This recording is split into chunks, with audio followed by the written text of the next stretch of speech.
Thanks for joining me today. I am going to offer our second part to the wake up flow. So this is assuming that you did part one and you've already created some core connection and warmth in the back, as well as we did a little knee stabilization and just strengthening around the knees. So we're going to continue warming things up. We finished in a child's pose. So just find your way to a child's pose, and you're taking a few deep breaths here. If the forehead can touch down on the mat, feel free to look your head right and left, massaging the forehead. From here, we'll float right back to our hands and knees, really spreading the fingers, making sure your back is flat, and then you're tucking the toes, letting the knees lift, feeling the arms and shoulders really strong, and then letting the seat come high and find your way into your dog. You are always welcome to explore by bending one knee and then the other when you're in your dog, and also possibly just hanging out with bent knees, again opening up that low back. And then we're all going to find squaring it off, heels reaching for the earth. You're going to find a flow here of lifting heels high and then scooping the belly like you're making a cat position and finding your flow all the way forward to a plank. And then we reverse that, let the chin fall, scoop the belly up, heels are still high, and at the bottom the heels come down. You're going to do that once more. Use your breath. Inhale, heels up. Exhale it forward. Inhale, dropping the chin, pulling it up. And exhale, heels come back down. Good. From here, you're just going to take your right leg back. I want you to flex through the foot and keep it parallel. Just really actively pressing into the hands, equal weight on both hands. One more breath.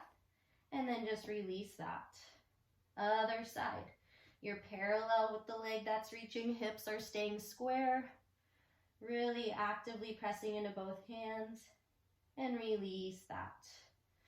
Okay, and then we're going to go ahead and bend the knees, sitting ourselves back, swinging the legs forward for what I call sitting cat-cows. Another great way to warm up the low back, lumbar spine. Your feet are parallel, knees are bent, hands behind the thighs. Inhale, lengthen, and exhale, round it down. You're pulling the belly in, head and tail draw towards each other. Inhale picks you right back up. And exhale it down. You're going a little lower each time. Low back is trying to reach for the mat. But listen to your body and only go so far that it feels okay. Inhale up. And last time, we're going to inch our way down. We're using our legs for support. We're slowly lowering all the way down here. Nice and easy. Drawing the knees in towards the chest. Okay, and feel free to just rock it around or do anything that feels good to you here. And just finding that low back connection. We're going to take it on to doing a little bit of core work. So once we've warmed things up, lumbar spine is warmed up, we want to connect to our front body, which supports our back, right? So from here, I'm going to have you draw hands behind the head. Let your head be heavy in your hands. Then narrow the elbows and find your upper ab curl. From here, flexing both feet. Everything's glued together, parallel. And then you're sending the legs away, sinking the belly and bending the knees. Inhale here, exhale, extend. I'm trying to sink my belly and keep that low back connection. You have two more. Extend the legs, only so low that you can keep your low back anchored. Last one. Extend and bend the knees in. Release your head for just a breath. Then we're going to take a straight leg version. So sending the legs straight, but find rotation. So toes turn out, and now your heels are staying glued together. That activates inner thighs and backs of the legs. Again, find your upper ab curl, sink your belly, slowly lowering the legs. Again, range of motion does not need to be big here. We're firing up the core. If you can peel your shoulder blades off the mat, you're going to get more upper abdominal connection. You have two more to go. Inhale up. And last one, exhale down. And then go ahead and bend your knees. So now the belly's active. You can extend arms and legs, taking just a momentary stretch here. So arching the back and breathing into the front body. Good. We're going to finish with some bridge work.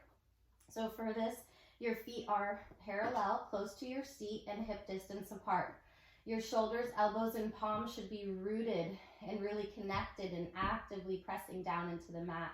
We'll do one bridge with articulation. So we inhale, fill the belly. Exhale, sink the belly. Start to curl the tail. Again, low back is warming up. Maybe it touches the mat, and then slowly rising. Keeping inner thighs reaching for each other so knees don't splay open. Inhale it at the top, and exhale, slowly lowering that down one vertebra at a time, all the way back to your neutral. From here, we're going to take away the articulation and move on to just bridging in one piece, which fires up back body a little bit more. Your inhale prepares you. Your exhale picks everything up in one piece, really drawing into that rooted shoulder girdle here. And we're going to press down with the hands and start to march the feet without shifting the hips. So like making sure that they don't drop in one direction or the other. Okay, so everything works together now. You've got your arms working, front and back body, and now we're firing up our glutes and hamstrings. Okay, you've got 2 more sets, right and left. And a last one, and 2. And release that, roll down on your in-between. And we're gonna do one more little extra here. Inhale, neutral. Exhale, pick it up. Okay, now we're gonna wrap our shoulders under and then maybe bind the hands if that feels okay. Again, you're just staying here for an extra breath, really rooting down through the shoulders, gently tucking the chin to lengthen the back of the neck. Inner thighs stay reaching for each other. And then just release your bind when you're ready, broadening the shoulders and slowly rolling that all the way back down. To finish today, we are going to get a hip crease in, which is also really great for knee and hip, just that creasing action. So left leg or the leg that you're not bending could stay in that bent position or lengthen here to open the psoas. You're going to take a breath or 2, just getting that hip creasing. You can always explore kind of just playing side to side with the knee, looking for where there's tightness and sending breath there. And then when you're ready, just going to slowly lower this one down. You can even notice after just a creasing of what's happened on that side. And then keeping that right leg long and heavy, hug your left knee in. A couple of deep breaths here. You can do a little in and out with it. Just looking for where that sensation is and sending your breath to it. And then we'll slowly lengthen that leg down. Again, just pausing for a moment to feel any kind of ease or spaciousness that you've created in the front of the hip. Okay, then we're going to tabletop our legs, doing one last little bit here. Knees and feet stay in that tabletop glued together. Front ribs here want to stay connected to your abdominals, so belly's sinking. Spine is neutral. We're going to take palms facing each other. They reach up overhead, and then reaching back without letting those ribs pop. So here's what it looks like if they pop, and my arms can go further. But if I anchor my ribs, this is as far as my arms can go. And I'm going to do that about 5 more times. And this way I can get some really solid core connection without even having to pick up my head. Okay, I've got 3 more to go. Breathing. And last 2. If you want to make it harder, by the way, you can let your toes dip as the arms come overhead, but again, keeping the spine neutral. That's what that would look like. And then taking the hands behind the thighs, we press hamstrings into the hands to rock ourselves up safely.